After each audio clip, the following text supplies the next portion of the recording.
Today, you're going to learn how to plant a tree. This is an apple tree. It came to you via UPS, and we're going to dig the hole. It all sounds simple, and it is if you follow the recipe. So here is a recipe. We're going to dig this hole with this shovel. It's pretty loose dirt because I don't feel like digging in sod. A lot of you are probably digging through sod. Cut your sod, yay big around, just remove the grass. It's pretty obvious. Slice it under. Now you're faced with a hole that's 18 inches to 2 foot across. You've taken the sod away and you're digging in your beautiful, nice, loamy, dry soil. Soil that when you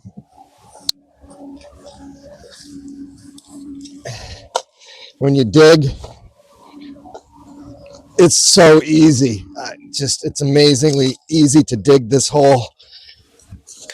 We have a machine that does this, but I don't think you have that machine, so I'm showing you how to dig a hole. Now, it's really not that hard. This is rocky. I have a good shovel.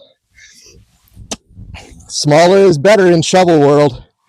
Not a big, huge spade, just a sturdy shovel.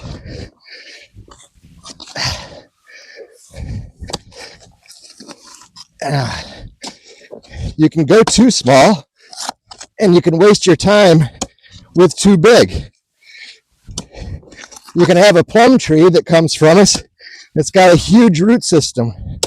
You can dig a huge hole to accommodate the roots, all spread out nice. Or you can dig a smaller hole and cut the roots to fit into the hole, which is what I would recommend. That's about right. I'm at about 12 inches from true soil line. And here's my tree. This wonderful tree from us. This is just simply a whip. This is a whip on G11 rootstock. And here's our shank, which we're looking at 14 inches from the graft union to the bottom of the shank. Now, for a dwarf tree or any rootstock that has that's going to control the vigor of the top, you want to make sure that stays above soil line, preferably 3 to 5 inches. But it has to stay above true soil line. If it's not, what you're going to end up with, if your graft union gets buried, there's a strong likelihood that the variety, let's pretend this is Jonagold, which is a very vigorous variety, will send out roots, and it will then overpower the dwarfing characteristics of your rootstock. So if you're planting a tree on standard rootstock and you want a big tree, go ahead and bury the graft union. Who cares? It might actually be beneficial. We do that with our peaches. We bury the graft union because they're on seedling anyway. If you're planting a apple tree on bud 118 and you want it to be big, or MM111, go ahead and bury it. That's fine. But if it's a dwarfing size controlling rootstock, keep that 3 to 5 inches above true soil line. Now, what you're going to see right here is it's windy and it's sunny. This is the second sunny day we've had this year. It's windy and sunny. You can see the roots there just blowing in the wind. You can even see right here where it's still moist from being in the shipping bag, dried out here, and we've been talking for 3 minutes. It's already drying out. What I really recommend is you bring a trash can out and it's got water in it, and while you're digging your hole, you got your trees in a trash can with holes. With water in it. You can also use that water that's in the trash can to water your tree once you're done. But whatever it takes, plastic, don't just leave it plastic bag sitting out in the sun. It's just going to cook now. So if you are not going to have it in a trash can with water, keep this in the shade. keep the roots moist, keep them from heating up in the sun. Okay, now we have dug our hole. We're going to pretend, and maybe not pretend. This is spring, and your trees outdoors are still pretty dormant. And unlike here on June 8th, where we already have apples on the trees, we've had an unusual amount of rain this spring, no different than spring planting when the snow melts. Now, if you can make a mud ball with your soil, which this is unusual for us to be able to do this, this soil is too wet to properly plant today. And the reason is when you put your tree in there, you need to have excellent soil to root contact. If you have air pockets in here, your tree will not do as well. So in order to have good soil to root contact, your soil needs to flow. No different than potting mix for planting a tomato in your greenhouse. It needs to flow. It's not clumpy and wet. So what do? Well, you can wait, keep your trees in a cool place until you can plant, or you can go ahead and dig your hole. Now, this right here is the proper depth of hole because the shank is in the bottom. This is true soil height. And you can see right there, we're 4 inches from the graft union. That tree is not going to settle. It's perfect. Now, if this had had a larger root system, this is pretty classic for apple, especially dwarf apple on G11. This is normal. They don't send out big, huge roots in the nursery. But if this had a big root system, all I'm going to do is I'm going to take my clippers out and I'm going to just trim them to fit my size hole, which is 14 inches across. I'm going to trim those so it just sets in there nice. Okay. Now, this soil that I've got is too wet and I don't want to wait till tomorrow. So what do? And I'm going to say, for one moment, I'm going to step back. I already know that my soil here will pass the percolation test.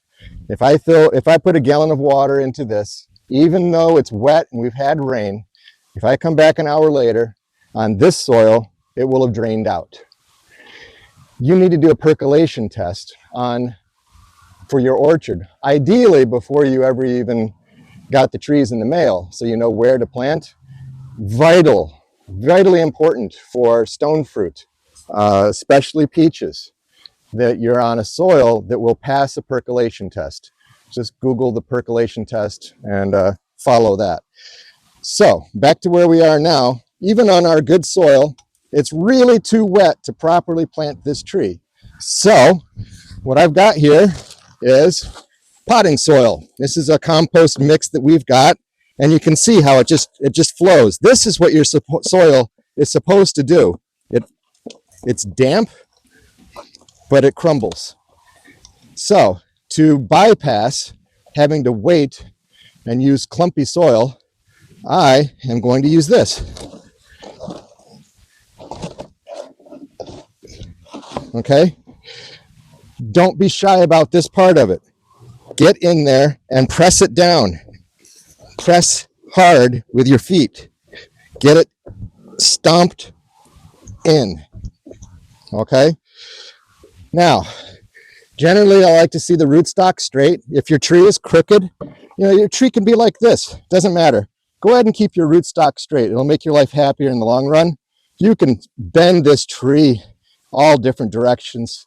You can grow your tree like that if you want to. That doesn't matter. What matters is keep your rootstock as straight as you can. Now, that is nicely stomped in. I got some water Before I finish planting this tree, I'm going to put water in. Does the tree need water? No, there's no vegetation on this thing. There's no point. There's nothing that this tree needs as far as the watering is concerned, because there's no leaves on it to transpire. Share a little bit through the wood, but at this moment, adding water doesn't do anything for the tree. What it does is it settles the soil, that loose soil, around the roots. This is the single most important watering that you'll ever do for the life of this tree is today's watering and tomorrow's watering. The tree doesn't need the water. The soil and the root system needs to settle together. Now, that's already gone percolated on through. Okay, we're going to finish the job. What we're going to do is we're going to pretend that this dirt here, which is really a little bit too wet, it was more good dirt, okay? You want to finish it off all the way with your good dirt. I don't have it handy. We're going to just throw this back in. You know, if you got rocks, push them off to the side.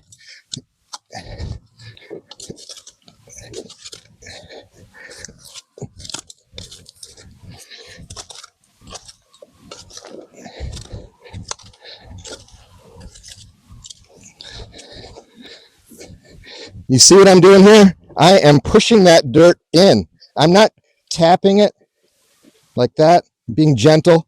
I am mashing it in. Mashing it in. Get it in there.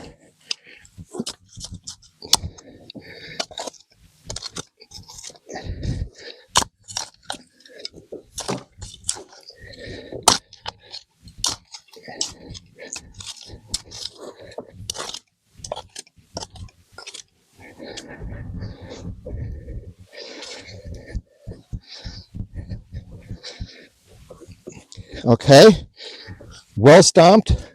I'm going to take a little excess soil that came because we added that the nice dry stuff, the nice flowing soil, and make a nice little bowl here.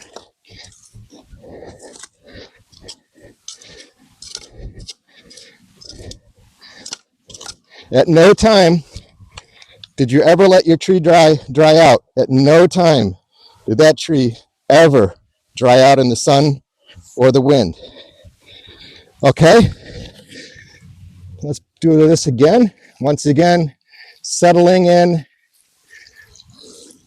the soil around the roots.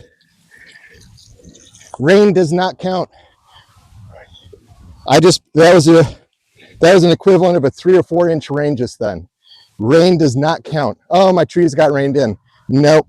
I would do this if it was pouring rain out right now. I would still be adding water.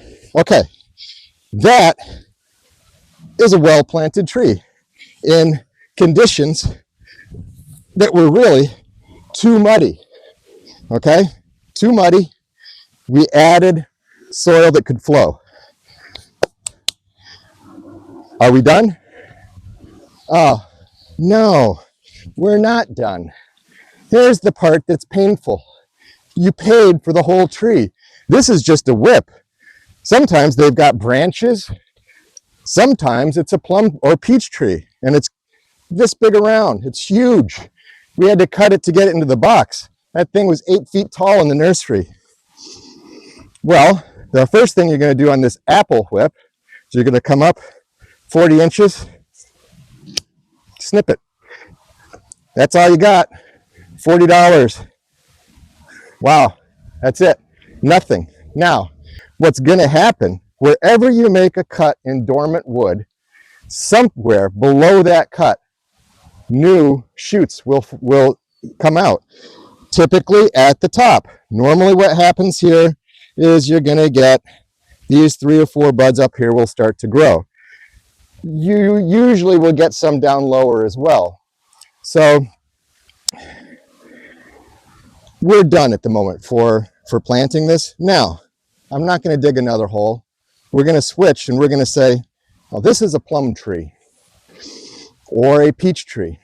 Now, Uh, where do we, if you can get yourself to do it, at the very least, cut your plum tree, peach tree back to here. Now, here on the farm, we'll take a beautiful plum tree and we're going to come, or peach, we're going to come down to about 18 inches and we're going to cut it there. And Oz, if you can come over here, I'll show you some trees that, these are plum trees. This is a plum tree called, we call it wishy-washy, usiwase. It's a Japanese plum that is very early and very good, and you can see that they're loaded with fruit. And you can also see that this is where we cut it when we planted it, below my knee. This is actually about 10 inches above the graft union. What we do on plums, peaches, stone fruits, we grow them up as an open vase tree. And that's what you want to do.